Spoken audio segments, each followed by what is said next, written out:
বিসমিল্লাহির রহমানির রহিম। প্রিয় ভাই বন্ধুগণ, আসসালামু আলাইকুম। আমি রিজওয়ান ইসলাম সম্রাট আজ আপনাদের সম্মুখে নতুন একটি কবিতা নিয়ে এসেছি। আমার আজকের কবিতাটির নাম হচ্ছে গোস্ত বিলাস। এটি আমার স্বরচিত কবিতা। তো চলুন কবিতাটি শুনে আসি। গোস্ত বিলাস।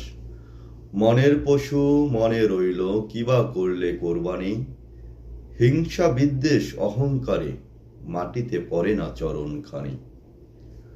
গোয়ালের পশু জবাই করে করছো গোস্ত বিলাস, কোরবানির ত্যাগের নামে করছো আনন্দ উল্লাস। গরিব দুঃখী আত্মীয়ের হক ঠিকভাবে করনি আদায়, ফ্রিজ ভরে গোস্ত রাখছো ঘরে, এক টুকরে ফকির করছো বিদায়।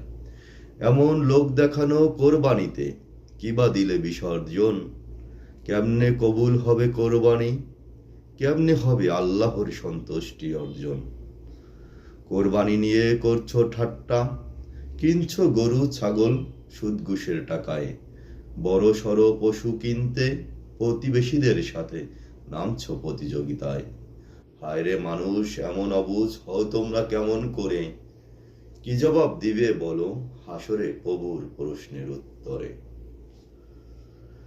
প্রিয় বন্ধুগণ, আমার আজকের এই কবিতাটি যদি আপনাদের কাছে ভালো লেগে থাকে, লাইক কমেন্ট শেয়ার করে আমার সঙ্গে থাকবেন এবং ভবিষ্যতে আমি যেন সুন্দর কবিতা লিখতে পারি সে বিষয়ে উৎসাহিত করবেন।